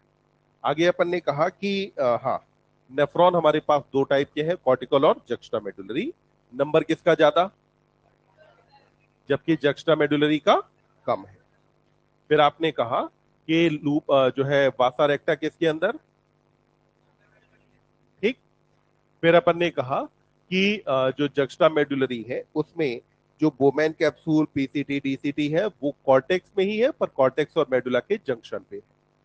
जबकि वहीं पर आपने कहा कॉर्टिकल के केस में ये तीनों स्ट्रक्चर कॉर्टेक्स के आउटर पार्ट के अंदर पाई जाती हैं। फिर आगे अपन ने कहा कि जो मैकेनिज्म ऑफ यूरिन फॉर्मेशन है इसमें 3 स्टेप होते हैं, अल्ट्रा फिल्ट्रेशन, सिलेक्टिव रीअब्सॉर्प्शन और ट्यूबुलर सेक्रीशन। अल्ट्रा फिल्ट्रेशन होता है मेल्पिगियन काप्सल या मेल्पिगियन बॉडी या रीनल काप्सल पर, जहां आपने कहा कि ये होता है कैपिलरी ब्लड प्रेशर की वजह से। किडनी को कार्डियक आउटपुट का 1/5 मिलता है, वॉल्यूम 1100 से 1200 ml एनसीईआरटी बताती है। यहाँ पे आपने कहा कि जो फिल्ट्रेशन होगा इसमें फिल्ट्रेशन मेम्ब्रेन के अंदर 3 लेयर होती है। पहला तो कैपिलरी एंडोथेलियम ऑफ ग्लोमेरुलस, फिर बेसमेंट मेम्ब्रेन, फिर आपने कहा कि पोडोसाइट्स ऑफ जो है ये बोमेंस कैप्सूल। पोडोसाइट के बारे में कहा कि इंट्रिकेट मैनर में अरेंज्ड है, बीच में कुछ स्लिट रह जाती है जिनको फिल्ट्रेशन स्लिट कहा जाता है, जिनसे फिल्ट्रेशन होता है। फिर आगे आपने कहा कि हाँ, जो अल्ट्रा फिल्ट्रेशन है इसमें जो जीएफआर बनता है, जीएफआर जो ग्लोमेरुलर फिल्ट्रेट बनता है, तो जीएफआर की वैल्यू कितनी है? 125 ml पर मिनट या 180 लीटर पर डे, जबकि यूरिन का वॉल्यूम है 1 to 1.5 लीटर पर डे, जो ये बताता है कि आगे रीअब्सॉर्प्शन और ट्यूबुलर सेक्रीशन होना है। अब देखिए, आपने कहा सिलेक्टिव रीअब्सॉर्प्शन किन किन चीजों का होगा, तो पीसीटी में याद करेंगे, अब बस यस या नो बोलेंगे। बताएंगे क्या पीसीटी पे एनएसीएल का रीअब्सॉर्प्शन हुआ? कितने % हुआ? क्या वाटर का रीअब्जॉर्प्शन हुआ? परसेंटेज? न्यूट्रिएंट हुए? न्यूट्रिएंट कितने परसेंट? क्या के प्लस का रीअब्जॉर्प्शन हुआ? क्या एच प्लस का रीअब्जॉर्प्शन हुआ? नो, एच प्लस का रीअब्जॉर्प्शन नहीं हुआ। और रीअब्जॉर्प्शन किसका हुआ? बाइकार्बोनेट का। ठीक, यहीं पर ट्यूबुलर सेक्रेशन किस किस का हुआ? तो आपने कहा एच प्लस और साथ में नाइट्रोजनस वेस्ट। यानी कि नाइट्रोजनस वेस्ट के रिमूवल के आपके पास तरीके कितने हैं? दो। पहला तरीका हो जाता है ग्लोमेरुलर फिल्ट्रेशन और दूसरा तरीका है tubular secretion. Loop of Henle का descending limb is permeable to water but impermeable to electrolyte. वहीं पर ascending limb is permeable to electrolyte but impermeable to water. फिर आपने कहा कि जो असेंडिंग लिम्ब का थिक थिन सेगमेंट है वहां पे कुछ अमाउंट में यूरिया का ट्यूबुलर सेक्रेशन भी होता है। डीसीटी पर आपने कहा कि यहाँ पर कंडीशनल रीअब्जॉर्प्शन होता है क्योंकि ये डिपेंड करता है हार्मोन्स पर। इसमें आपने कहा कि डीसीटी पर एडीएच के इन्फ्लुएंस में रीअब्जॉर्प्शन किसका होगा? वाटर का। फिर वहीं पर एडीएच के बाद फिर आपने कहा कि रीअब्जॉर्प्शन एडीएच के, हाँ, हमने कहा कि एडीएच की वजह से वाटर का दूसरा हार्मोन आया एल्डोस्टेरोन जो कि एनएसीएल और वाटर का रीअब्जॉर्प्शन कराएगा। क्या डीसीटी से बाइकार्बोनेट का भी रीअब्जॉर्प्शन हुआ था? यस। कलेक्टिंग डक्ट से significant amount of water reabsorb होता है जिसकी वजह से कंसंट्रेटेड यूरिन का प्रोडक्शन किया जा सकता है। वहीं जो है डीसीटी पर जो ट्यूबुलर सेक्रेशन था वो था के प्लस, एच प्लस और नाइट्रोजनस बेस्ड था। कलेक्टिंग डक्ट पर आपने कहा कि ट्यूबुलर सेक्रेशन होता है के प्लस और एच प्लस का। अब इसके बाद बात आई कंसंट्रेशन ऑफ फिल्ट्रेट के बारे में। तो कंसंट्रेशन ऑफ फिल्ट्रेट के लिए जिम्मेदार कौन सी mechanism? Counter current. Counter current mechanism में आपने कहा दो काउंटर करंट हैं। पहला तो between the limbs of loop of Henle और दूसरा कहां हो जाता है? Between the limbs of vasa रेक्टा। Counter current के लिए बहुत इंपॉर्टेंट है कि प्रॉक्सिमिटी होनी चाहिए। फिर आपने कहा कि ascending limb of loop of Henley से रीअब्जॉर्प्शन होता है एनएसीएल का। इसकी वजह से डिसेंडिंग लिम्ब से अब बाहर क्या आने लगता है? वाटर। ये जो असेंडिंग लिम्ब से एनएसीएल बाहर आया, this NaCl is exchanged with the descending limb of vasa recta. ये असेंडिंग लिम्ब ऑफ बासा रेक्टा में पहुंचता है जो इसे किडनी इंटरस्टिशियम में एनएसीएल को पहुंचा देती है और कुछ वाटर को बाहर लेकर के यहां से चली जाती है। फिर आपने कहा कि यहाँ पे एक और ऑस्मोलाइट का रोल है यूरिया। यूरिया का रीअब्जॉर्प्शन कहां से होता है? Lower segment of collecting duct से। और फिर यहां से यूरिया एंटर कहां करता है? तो आपने कहा कि thin segment of ascending limb में एंटर कर जाएगा। यहां आपने कहा काउंटर करंट का काम होता है कि किडनी के कॉर्टेक्स से मेडुला की तरफ एक ग्रेडियंट क्रिएट करना जो कि 300 मिली ऑस्मोल पर लीटर से लेकर के 1200 मिली ऑस्मोल पर लीटर रहेगा। फिर आपने कहा इस ग्रेडियंट की वजह से कलेक्टिंग डक्ट से लार्ज अमाउंट में वाटर का रीअब्सॉर्प्शन होता है और कंसंट्रेटेड यूरिन बनेगी। जो यूरिन बनेगी वो इनिशियली बने हुए फिल्ट्रेट से कितने टाइम कंसंट्रेटेड रहेगी? 4 टाइम। फिर आपने कहा regulation of kidney function. Regulation में पहला लिया आपने regulation bye ADH. Osmo receptor पाए जा रहे थे हाइपोथैलेमस में। अगर body fluid volume, blood volume या ऑस्मोलैरिटी में चेंज आता है तो ऑस्मो रिसेप्टर एक्टिवेट होते हैं, सिग्नल जाएगा हाइपोथैलेमस को। हाइपोथैलेमस के पास जो सिग्नल गया ये पहले क्या करेगा? थर्स्ट सेंटर को एक्टिवेट करेगा और हमें प्यास लगेगी।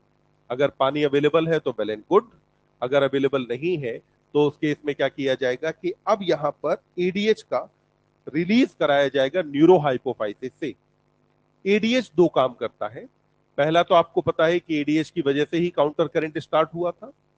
दूसरा एडीएच करेगा कि डीसीटी और कलेक्टिंग डक्ट की वाटर के लिए परमिबिलिटी बढ़ा देता है जिसकी वजह से डीसीटी और कलेक्टिंग डक्ट से लार्ज अमाउंट में वाटर बाहर आने लगेगा। फिर आपने कहा कि अगला यहां काम करता है रास पाथवे या रास मैकेनिज्म, जिसमें आपने कहा कि जो डीसीटी की सेल्स थी उनके सेलुलर मॉडिफिकेशन से बना था मैक्युला डेंसा। मैक्युला डेंसा लगातार मॉनिटर करता है for any change in GFR. अगर जीएफआर में चेंज आता है तो एक्टिवेट कौन हो जाता है? Macula densa. Macula densa intern signal किसे भेजेगा?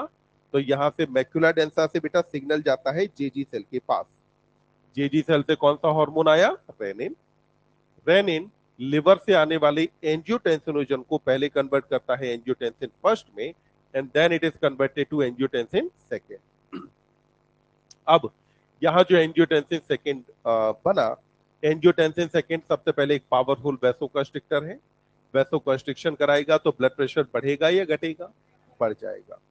दूसरी तरफ ये एंजियोटेंसिन सेकेंड जाकर के काम करता है एड्रीनल कॉर्टेक्स पर, और इसकी वजह से यहाँ बेटा अब रीअब्जॉर्प्शन किसका होता है? एड्रीनल कॉर्टेक्स पर काम किया, एल्डोस्टेरॉन सेक्रेट हुआ, इसने डीसीटी से रीअब्जॉर्प्शन कराया NaCl और वाटर का।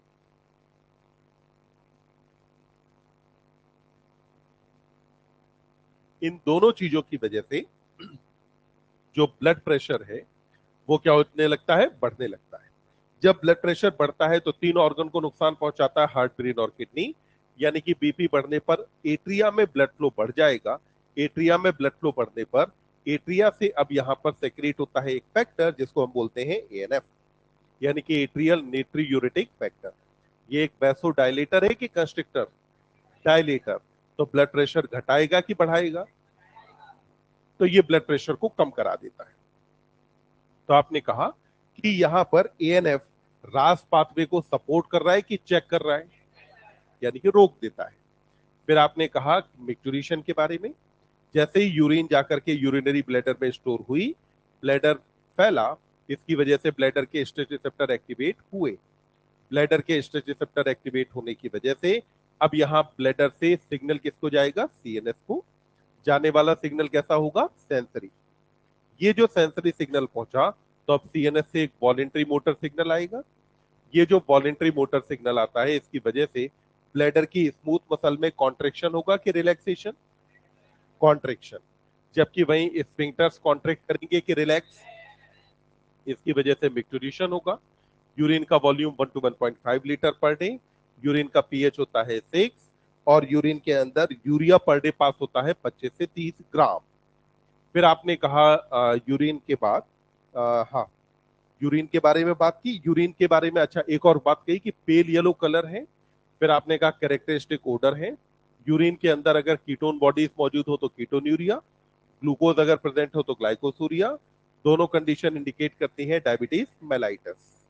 रोल ऑफ अदर ऑर्गन्स के अंदर आपने कहा रोल है लंग्स का। CO2 कितना? 200 ml पर मिनट। Water significant amount. फिर आपने कहा कि अगला रोल आता है लिवर का।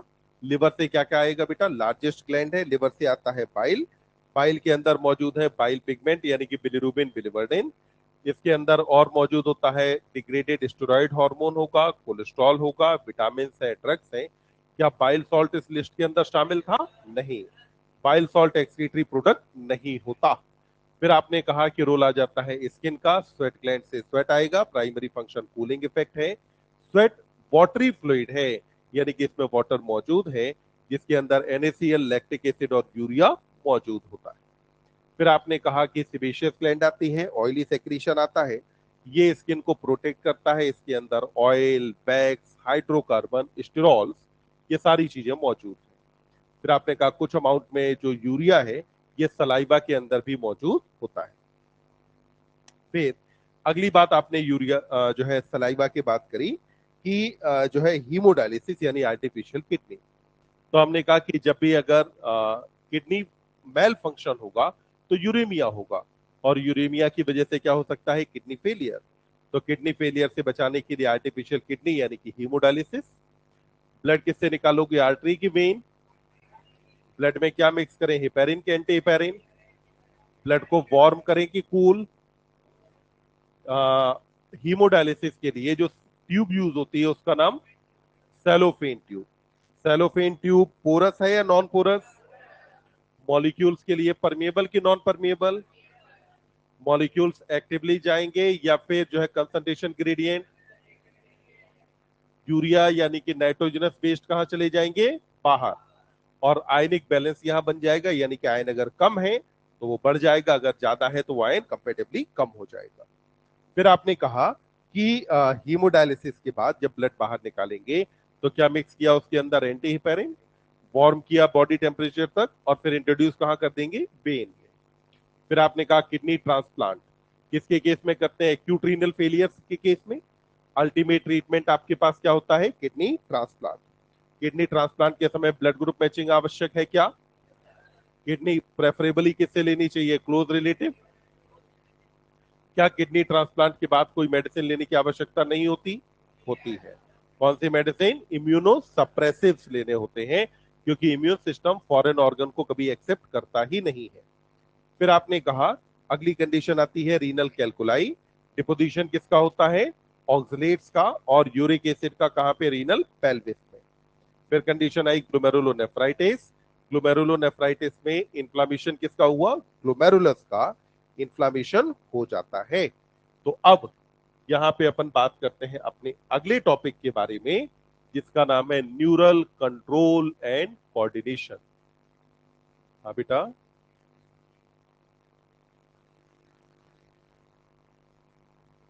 रूमेटॉइड आर्थराइटिस है, एनसीईआरटी जमा टोटल एक लाइन लिखती है बस उसके बारे में, केवल एक लाइन।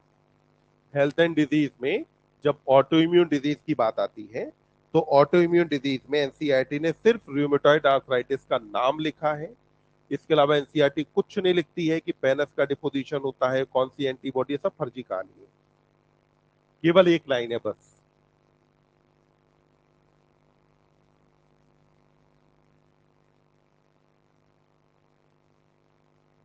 देखिए,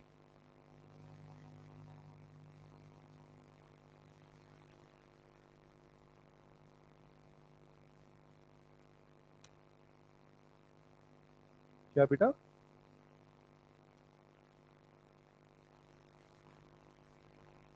कॉन्डाइल। कॉन्डाइल कहा जाता है अगर मान लो कुछ एक बॉल शेप्ड एक आउटग्रोथ हो, बॉल शेप्ड स्ट्रक्चर हो, तो उसको हम बोलते हैं कंडाइल। हमारे केस में ऑसिपिटल बोन के अंदर कंडाइल मौजूद थे, दो, जिनको आपने क्या कहा था? ऑसिपिटल कंडाइल्स कहा था, क्योंकि दो ऑसिपिटल कंडाइल पाए जा रहे थे, तो इसीलिए आपने स्कल को क्या कहा? डाइकंडाइलिक। अब देखिए, हाँ, रेट्रोपेरिटोनियल शब्द एनसीईआरटी ने नहीं दिया था। हमने रेट्रोपेरिटोनियल के समय कहा था कि हमारी जो किडनी है वो कहाँ होती है? पेरिटोनियम के पीछे। एनसीईआरटी ने कहा था कि डॉर्सल बॉडी वॉल के पास है। तो हमने समझा था कि डॉर्सल बॉडी वॉल से चिपकी हुई है, और किडनी की वेंट्रल साइड पर पेरिटोनियम मौजूद होती है। तो इसीलिए किडनी को अपन क्या बोलते हैं? रेट्रोपेरिटोनियल कहा जाता है। अब ध्यान देंगे, देखिए, हमारी बॉडी में बेटा बहुत सारी अलग अलग तरीके की प्रोसेसेस ऑपरेट हो रही हैं। हमारी बॉडी में अलग अलग ऑर्गन सिस्टम्स हैं। हमारे सर्वाइवल के लिए बहुत जरूरी है कि ये जो ऑर्गन सिस्टम्स अपना काम कर रहे हैं, ये आपस में एक साथ मिलकर के काम करें, और ये हमारे अंदर क्या मेंटेन करके रखें? होम्योस्टेसिस। क्या मेंटेन करें बेटा? होम्योस्टेसिस। अब होम्योस्टेसिस का मतलब क्या है? तो हमारी बॉडी में जो भी प्रोसेसेस हैं, इन प्रोसेसेस को एक नॉर्मल रेंज के अंदर बनाए रखना, इसी चीज को हम क्या बोलते हैं? होम्योस्टेसिस कहते हैं। फॉर एग्जाम्पल, जैसे टेम्परेचर होम्योस्टेसिस है। टेम्परेचर होम्योस्टेसिस का मतलब है कि हमारा टेम्परेचर 37 डिग्री पर बनाए रखना, ये चीज क्या कही जाएगी? टेम्परेचर का होम्योस्टेसिस। अब बॉडी में होम्योस्टेसिस में आपने कहा कि भाई चीजों को नॉर्मल रेंज के अंदर बनाए रखना। इधर अब बात आती है न्यूरल कंट्रोल। जब अगर आप किसी एक ऑर्गन पे कंट्रोल के बारे में बात करते हैं, तो इसे क्या कहा जाता है? कंट्रोल। फॉर एग्जाम्पल, अगर मैंने अपने राइट हैंड के फेलेंजेस को ऐसे मोड़ा, तो ये क्या है? यहाँ फेलेंजेस की जो मसल्स है, इन मसल्स पे कंट्रोल है। ठीक, तो ये कंट्रोल आपको कौन प्रोवाइड कर रहा है? Nervous system. नर्वस सिस्टम ने प्रोवाइड किया। साथ में आपको एक टर्म दी है यहाँ, कोऑर्डिनेशन। कोऑर्डिनेशन वर्ड का मतलब क्या होता है? तो कोऑर्डिनेशन वर्ड का मतलब है कि जब दो ऑर्गन, कम से कम कितने ऑर्गन इन्वॉल्व होने चाहिए? दो। ये जो दो ऑर्गन है ये आपस में इंटरेक्ट करें। इंटरेक्ट का मतलब हुआ कि ये दोनों ऑर्गन्स जो हैं एक दूसरे के हिसाब से काम करें। यानी कि अगर एक ऑर्गन की जरूरत अगर बढ़ रही है, एक ऑर्गन का काम बढ़ रहा है, तो दूसरे ऑर्गन को अगर अपना फंक्शन बढ़ाना है तो उसने बढ़ाया, कम करना है तो कम किया। कैसे? समझिएगा। हमने कहा कि जब भी हम, जैसे मान लो दोपहर में हमने खाना खाया, खाना खाने के बाद अब जब खाने का डाइजेशन होगा, तो उस टाइम पर हमें खाना खाने के बाद लेथार्जिकनेस फील होती है, स्लीपी फील होता है। अगर नहीं होता तो आप एक दिन एक काम करना कि दोपहर के खाने में दही थोड़ा सा ज्यादा खाना, फिर उसके बाद आपको लेथार्जिकनेस फील होती है कि हाँ लेथार्जिकनेस होती है। तो क्यों होती है आप समझिए, यहां पे जो ऑर्गन्स है एक दूसरे के साथ इंटरेक्ट कर रहे हैं, डाइजेशन होना है। स्टमक ने कहा कि मुझे डाइजेशन करना है तो मेरे पास ब्लड सप्लाई ज्यादा होनी चाहिए। अब ब्लड सप्लाई कहां से आए, बॉडी में ब्लड तो 5 लीटर ही है। तो उस कंडीशन में क्या होगा, ब्रेन ने उतने टाइम के लिए कहा कि ठीक है मैं अपना शेयर कम करता हूं, मेरे हिस्से का ब्लड अब आपको मिलेगा। तो क्या ये दोनों ऑर्गन आपस में इंटरेक्ट कर रहे हैं? यस। तो हमने कहा कि जब अगर दो ऑर्गन एक दूसरे को के साथ इंटरेक्ट करें, और इंटरेक्ट करने के अलावा हमने कहा कि अगर ये एक दूसरे को क्या कर रहे हो बेटा, कंप्लीमेंट करते हो, तो अगर ये कंप्लीमेंट करते, कंप्लीमेंट का मतलब क्या हुआ, एक दूसरे के साथ मिल करके पूरा करना। कंप्लीमेंट वर्ड का मतलब क्या हुआ कि एक दूसरे के साथ मिलकर के किसी काम को पूरा करना। अगर कोई भी एक काम करना है, उस काम को करने के लिए आपको एक से ज्यादा ऑर्गन सिस्टम की आवश्यकता है, और काम एक ऑर्गन सिस्टम कर रहा है, बाकी ऑर्गन सिस्टम उस काम को कंप्लीमेंट कर रहे हैं। कैसे समझना, मान लेते हैं हमें फिजिकल वर्कआउट करना है, रनिंग करनी है। तो रनिंग करने के लिए आपको जरूरत किसकी है, मसल्स की और स्केलेटन की। भाई ये दो चीजों की जरूरत है। जब इन्होंने अपना काम करना शुरू किया तो मसल जब अगर काम करेंगे तो रेस्पिरेशन बढ़ेगा, रेस्पिरेशन बढ़ने पर ऑक्सीजन की डिमांड बढ़ेगी और साथ में CO2 का प्रोडक्शन बढ़ेगा। अब ध्यान दें, इस समय अगर लंग्स और सर्कुलेटरी सिस्टम मसल को कंप्लीमेंट न करें, मसल का साथ न दें, तो मसल चाह के भी अपना काम नहीं कर पाएगी। अब क्या होगा कि लंग्स यानी कि रेस्पिरेटरी सिस्टम और सर्कुलेटरी सिस्टम अब इसका साथ देते हैं। कैसे साथ देंगे, तो ऑक्सीजन रिक्वायरमेंट बढ़ी तो तुरंत रेस्पिरेटरी सिस्टम ने क्या किया, ब्रीदिंग रेट भी बढ़ा दी। न केवल ब्रीदिंग रेट बढ़ी, बल्कि इस समय अगर आप देखें तो सर्कुलेटरी सिस्टम ने हार्ट रेट को भी बढ़ा दिया, और हार्ट रेट बढ़ने की वजह से कार्डियक आउटपुट बढ़ा, क्योंकि ऑक्सीजन आनी लंग्स के पास है, पर इस ऑक्सीजन को टिश्यू के पास पहुंचाएगा ब्लड।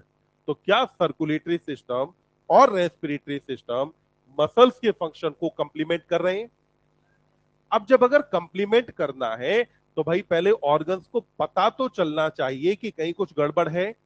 अगर पता ही ना चले तो कंप्लीमेंट कैसे करेंगे? फॉर एग्जाम्पल समझिएगा, आपने जब कहा था कि आपके पास कीमोसेंसिटिव एरिया है, आपने कहा एओर्टिक और कैरोटिड बॉडीज आपके पास पाई जाती हैं जो कि आर्टेरियल ब्लड में PCO2 और H+ को मॉनिटर करते हैं। मान लो अगर ये खराब हो जाए, ये काम ना करे, तो कर लो मसल से काम। मसल्स काम करेंगी, मसल्स के काम करने की वजह से ऑक्सीजन की कमी होगी, CO2 बढ़ेगा। पर क्योंकि यहां पर दूसरे ऑर्गन को पता ही नहीं चला, लंग्स को या हमारे रेस्पिरेटरी सिस्टम को या RRC को पता ही नहीं चला कि भाई कुछ परिवर्तन आया है बॉडी में, तो क्या ब्रीदिंग रेट को चेंज किया जाएगा? नहीं।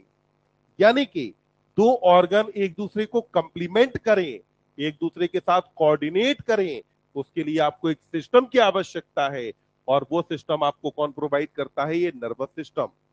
जब आप कहते हैं कि मेडुला में RRC है, तो मेडुला है किसका पार्ट? नर्वस सिस्टम का पार्ट है ना। आपने कहा कार्डियक सेंटर मेडुला में है, then medulla is part of nervous system ना। तो यानी कि बेटा कोऑर्डिनेट कौन कराता है? ये काम किसका है? नर्वस सिस्टम का। हमारे पास कोऑर्डिनेशन के लिए दो अलग अलग सिस्टम्स पाए जाते हैं, एक जिसको हम बोलते हैं नर्वस सिस्टम, और दूसरा कौन होता है? Endocrine system. आप जानते हैं कि नर्वस सिस्टम आपको point two point contact provide करता है। पेज पे दूसरे पैराग्राफ में देखना, नर्वस सिस्टम क्या प्रोवाइड करता है बेटा? आपको पॉइंट टू पॉइंट कांटेक्ट। समझिएगा पॉइंट टू पॉइंट कांटेक्ट का मतलब, मेरी ये इंडेक्स फिंगर, ठीक, इंडेक्स फिंगर की जो टिप है, यहां पे कुछ सेंसरी न्यूरॉन मौजूद होंगे कि नहीं? अगर यहां पर कोई भी निडल प्रिक करी जाती है, तो निडल प्रिक करते ही तुरंत इसके बारे में इंफॉर्मेशन किसके पास जाएगी? ब्रेन के पास। इंफॉर्मेशन किसके पास जाएगी? ब्रेन के पास। फटाफट ब्रेन का डायग्राम निकालें। ब्रेन के डायग्राम में देखो, आगे वाला पार्ट आपको लाल रंग का और पीछे वाला नीले रंग का दिखा, ऊपर की तरफ आगे वाला लाल और पीछे वाला नीला। ये जो नीला वाला पार्ट है पीछे वाला, तो ये नीले वाले पार्ट का नाम होता है सोमेस्थेटिक एरिया। इसका नाम क्या है? सोमेस्थेटिक एरिया। नाम हम लिखेंगे, अभी लिखना नहीं है, बस सुनना है। हमने कहा इस एरिया का नाम क्या है? सोमेस्थेटिक एरिया। जितना भी पेन की फीलिंग है ना, वो ये कराता है।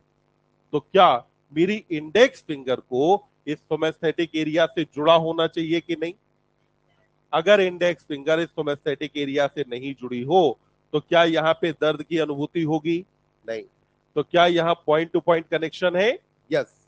वहीं पर हॉर्मोन्स में ध्यान देंगे, हार्मोन के केस में पॉइंट टू पॉइंट कनेक्शन नहीं होता। जैसे कि मान लो अगर थायरोक्सिन रिलीज हुआ, जो थायराइड ग्लैंड से आएगा, रिलीज हुआ, ब्लड के अंदर चला गया। जब ये ब्लड में चला गया तो अब तो पूरी बॉडी में सर्कुलेट कर रहा है ना, पूरी बॉडी में हर सेल के अंदर मेटाबॉलिक रेट को बढ़ा देगा। तो क्या एंडोक्राइन सिस्टम आपको point two point connection provide करता है? नहीं। Point two point connection provide करने वाला कौन है? नर्वस सिस्टम है, जो कि आपको point two point connection provide करता है। आप ध्यान देंगे, एंडोक्राइन सिस्टम यानी कि हॉर्मोन्स एनिमल्स के अलावा प्लांट में भी पाए जाते हैं। जहां आपने प्लांट ग्रोथ एंड डेवलपमेंट में ऑक्सिन, जिब्रेलिन, साइटोकाइनिन ये सब पढ़ रखे हैं ना। पर क्या प्लांट्स में नर्वस सिस्टम होता है? नहीं। नर्वस सिस्टम केवल कहां पाया जाता है? एनिमल्स के अंदर। केवल किसके अंदर है? एनिमल्स में पाया जाता है। तो अब ये जो न्यूरल कंट्रोल है, इस न्यूरल कंट्रोल के लिए आपको जरूरत किसकी पड़ेगी बेटा? न्यूरल टिश्यू की। इसकी जरूरत पड़ेगी न्यूरल टिश्यू की। और ये न्यूरल टिश्यू आपके अंदर क्या बना देगा? Neural system. जैसे ही बात आती है न्यूरल सिस्टम की, तो आपको तुरंत याद क्या आता है? न्यूरॉन। याद क्या आया? न्यूरॉन। अब आप देखिए, ये जो न्यूरॉन है, अगर मैं अभी एक रफ सा एक डायग्राम बनाऊं न्यूरॉन का, तो मैं कहूंगा कि न्यूरॉन कुछ ये स्ट्रक्चर है। फिर आपने कहा कि ये जो न्यूरॉन है, क्या ये आगे चल करके किसी दूसरे न्यूरॉन से भी जुड़ेगा? यस। तो हमने कहा कि आगे चल करके एक दूसरे न्यूरॉन के साथ भी जुड़ा होगा। जब ये दूसरे न्यूरॉन के साथ जुड़ेगा तो अब यहां पर देखेंगे कौन कौन से काम होने हैं। तो जो न्यूरॉन है, इसका सबसे पहला काम होता है कि ये डिटेक्ट करता है। पहला काम क्या लिखा है? डिटेक्ट करता है। यहां समझना, बॉडी के एक्सटर्नल या इंटरनल एनवायरमेंट में कोई भी परिवर्तन अगर आता है तो उसको हम बोलते हैं स्टिमुलस। क्या कहा जाता है? स्टिमुलस। बॉडी के एक्सटर्नल या इंटरनल एनवायरमेंट में अगर कोई चेंज आता है तो उस चेंज को क्या बोलते हो? स्टिमुलस कहा जाता है। समझिएगा, जब मैं बोल रहा हूं तो साउंड वेव प्रोड्यूस हो रही है। क्या ये एक्सटर्नल एनवायरमेंट में चेंज है? यही तो आपके इंटरनल ईयर के लिए स्टिमुलस है। वहीं पर थोड़ी देर आपने अपनी सांस रोकी, इसकी वजह से ब्लड के अंदर CO2 लेवल बढ़ने लगा। तो CO2 लेवल का बढ़ना क्या बॉडी के इंटरनल एनवायरमेंट में चेंज है? और यही आपके जो रेस्पिरेटरी सिस्टम है या कीमो रिसेप्टर्स हैं, उन कीमो रिसेप्टर्स के लिए स्टिमुलस है। तो स्टिमुलस का मतलब क्या हुआ? बॉडी के एक्सटर्नल और इंटरनल एनवायरमेंट में कोई भी चेंज होना, इसको अपन क्या बोलते हैं बेटा? स्टिमुलस कहते हैं। ये जो स्टिमुलस है, इस स्टिमुलस को डिटेक्ट कौन करता है, इसके बारे में पता कौन लगाता है? ये काम किसका होता है? डेंड्राइट का। अगर ये स्टिमुलस जिसको डिटेक्ट किया गया, वो स्टिमुलस अगर इस लायक है कि इस स्टिमुलस की वजह से इंपल्स जनरेट होनी है, तो अब ये डेंड्राइट क्या करेगा कि इसने स्टिमुलस को क्या किया? रिसीव। इसने क्या किया? रिसीव किया। तो हमने कहा कि डिटेक्ट किया, डिटेक्ट के अलावा अगला काम क्या हुआ? रिसीव करना। रिसीव करने का मतलब है कि अब जो स्टिमुलस है, इसकी वजह से कुछ परिवर्तन आया, और वो परिवर्तन किसके अंदर आ रहा है? न्यूरॉन में। रिसीव की बात कहा कि इसका अगला काम क्या है? ट्रांसमिट। अगला काम क्या है? ट्रांसमिट। ध्यान देंगे, क्या मेरी इस इंडेक्स फिंगर से लेकर के ब्रेन के सोमेस्थेटिक एरिया तक क्या केवल एक ही न्यूरॉन रहा होगा? नहीं, एक से ज्यादा। यानी कि एक न्यूरॉन से इंफॉर्मेशन दूसरे न्यूरॉन के पास अगर भेजनी है तो इस प्रोसेस को आप क्या कहेंगे? ट्रांसमिट। तो इसने क्या किया? जो भी इंफॉर्मेशन थी, उस इंफॉर्मेशन को डिटेक्ट करता है, रिसीव करता है और ट्रांसमिट करता है। तो डिटेक्ट, रिसीव और ट्रांसमिट करना काम किसका है? आपके न्यूरॉन के काम होते हैं। एनसीईआरटी की लाइन समझ में आई? आगे पढ़ेंगे। अब देखिए, जब आप शुरू करते हैं एनिमल किंगडम, तो सबसे पहला फाइलम कौन सा आता है? पॉरीफेरा। पॉरीफेरा के अंदर कोई भी नर्व सेल नहीं पाई जाती है। पॉरीफेरा के अंदर कोई भी नर्व सेल या न्यूरॉन नहीं है। नर्व सेल या न्यूरॉन सबसे पहले शुरू होता है निडेरिया से, और निडेरिया का रिप्रेजेंटेटिव एनसीईआरटी ने क्या लिया यहाँ पर? हाइड्रा। ध्यान दो, पिछले चैप्टर में भी तो निडेरिया का रिप्रेजेंटेटिव हाइड्रा को ही लिया था। तो हमने कहा कि जो हाइड्रा है, इसके अंदर जो नर्वस सिस्टम है, ये नर्वस सिस्टम बहुत ज्यादा सिंपल होगा। तो अपन ने कहा कि नर्वस सिस्टम यहां पर एकदम सिंपल होता है, और इसके अंदर पाया जाता है नर्व नेट। क्या मौजूद है इसके अंदर? नर्व नेट यहां पर पाया जाता है। नर्व नेट है, या फिर आप कहें कि इसके पास एकदम डिफ्यूज टाइप नर्वस सिस्टम पाया जाता है। तो नर्व नेट या डिफ्यूज टाइप के नर्वस सिस्टम का मतलब ये है कि आप कुछ समय के लिए अगर ये मान लें कि ये बेटा एक हाइड्रा है, और ये हाइड्रा के टेंटिकल्स हैं, तो यहाँ पर जो हाइड्रा की बॉडी है, इस पूरी बॉडी के अंदर कई सारे न्यूरॉन एक दूसरे से जुड़े हुए ऐसे ऐसे करके यहाँ पर मौजूद होंगे। जब ये न्यूरॉन एक दूसरे से ऐसे करके जुड़े होंगे, तो यहाँ पे एक काइंड ऑफ नेट बन जाएगा ना, एक जाल बन जाएगा। तो यहाँ पे न्यूरॉन का एक जाल बन गया। ये जो जाल बना, इसका मतलब ये है कि जो न्यूरॉन है बॉडी में हर जगह पे बराबर डिस्ट्रीब्यूटेड है, न किसी जगह पे ज्यादा है न किसी जगह पे कम है। तो इसको आपने क्या कहा? Nerve net. फॉर एग्जाम्पल, जैसे बैडमिंटन वाला नेट होता है, क्या नेट में थ्रेड किसी एक जगह पे ज्यादा दूसरे पे कम होता है? नहीं, सब जगह बराबर। तो यानी कि क्या इनका नर्वस सिस्टम बॉडी में किसी जगह कंसंट्रेटेड होगा? नहीं, पूरी बॉडी में बराबर फैला हुआ है। तो इसको आपने कहा कि नर्व नेट यहां मौजूद है। अब हम हाइड्रा से सुपीरियर एनिमल्स के पास अगर आए, तो जैसे कि हम बात करते हैं इंसेक्ट के बारे में। किसके बारे में बात करेंगे बेटा? इंसेक्ट के बारे में। तो देखिए, जो इंसेक्ट्स हैं, इनका नर्वस सिस्टम निडेरिया के कंपैरिजन में बेटर ऑर्गेनाइज्ड होना चाहिए कि नहीं? तो इंसेक्ट का नर्वस सिस्टम निडेरिया के कंपैरिजन में बेटर ऑर्गेनाइज्ड होगा। यहां पर इंसेक्ट के अंदर ब्रेन पाया जाता है। क्या मौजूद होगा? ब्रेन। क्या किसी बालक को याद है कॉकरोच में ब्रेन को कौन सा गैंग्लिया रिप्रेजेंट करता है? कॉकरोच में ब्रेन को कौन सा गैंग्लिया रिप्रेजेंट करता है? एनसीईआरटी ने लिखा है सुप्राइसोफेजियल। कौन रिप्रेजेंट करता है? सुप्राइसोफेजियल गैंग्लिया कॉकरोच के अंदर रिप्रेजेंट करता है ब्रेन को। ब्रेन के अलावा फिर यहाँ पे गैंग्लिया पाए जाते हैं। क्या पाए जाते हैं? गैंग्लिया। कॉकरोच के नर्व कॉर्ड में टोटल नंबर ऑफ गैंग्लिया होता है 9। कितने पाए जाते हैं? 9। इन 9 में से थोरेक्स में होते हैं 3, और एब्डोमेन में होते हैं 6। थोरेक्स में कितने? एब्डोमेन में, थोरेक्स के अंदर 3, एब्डोमेन में 6 होंगे। तो आपने कहा कि ब्रेन गैंग्लिया पाया जाता है। अब यहां गैंग्लिया के अलावा जो इसका नर्वस सिस्टम होगा, इसके अंदर और भी तो नर्वस टिश्यू पाया जा रहा होगा। तो आपने कहा कि यहां पर जो पूरा नर्वस सिस्टम है, इसके अंदर ब्रेन है, गैंग्लिया है, और नर्वस टिश्यू पाया जाता है। किसके मामले में? इंसेक्ट। वहीं पर अगर आप बात करेंगे बेटा वर्टिब्रेट्स के बारे में, तो ऑब्वियस सी बात है वर्टिब्रेट के अंदर ज्यादा इवॉल्व या ज्यादा बेटर ऑर्गेनाइज नर्वस सिस्टम होगा। तो अपन ने कहा वर्टिब्रेट के अंदर क्या रहेगा? बेटर ऑर्गेनाइज नर्वस सिस्टम यहां पर पाया जाएगा।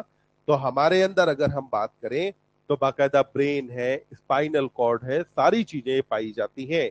तो यानी कि जैसे जैसे आप एनिमल किंगडम में आगे बढ़ते हैं, नर्वस सिस्टम की कॉम्प्लेक्सिटी बढ़ती जाती है या कम होती है?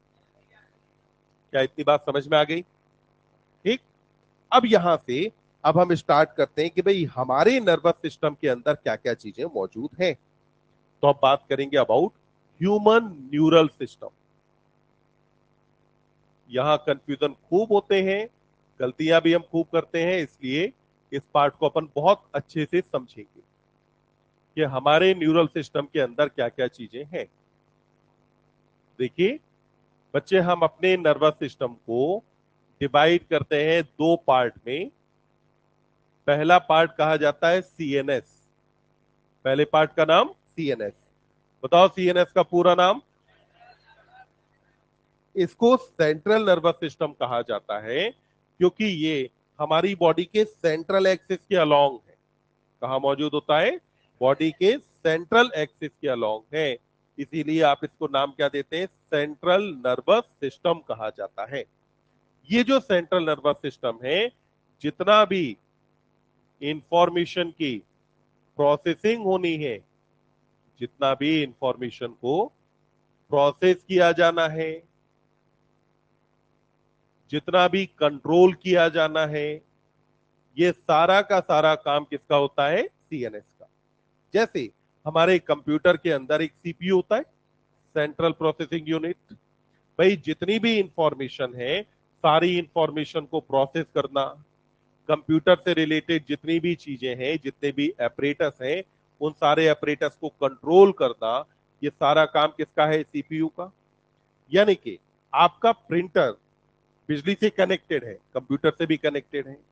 जब तक आप सीपीयू को कमांड नहीं देंगे कि प्रिंटर से ये प्रिंट कराना है, तब तक क्या प्रिंटर अपने आप चलता रहेगा? नहीं। तो यानी कंट्रोल करने वाला कौन? सीपीयू।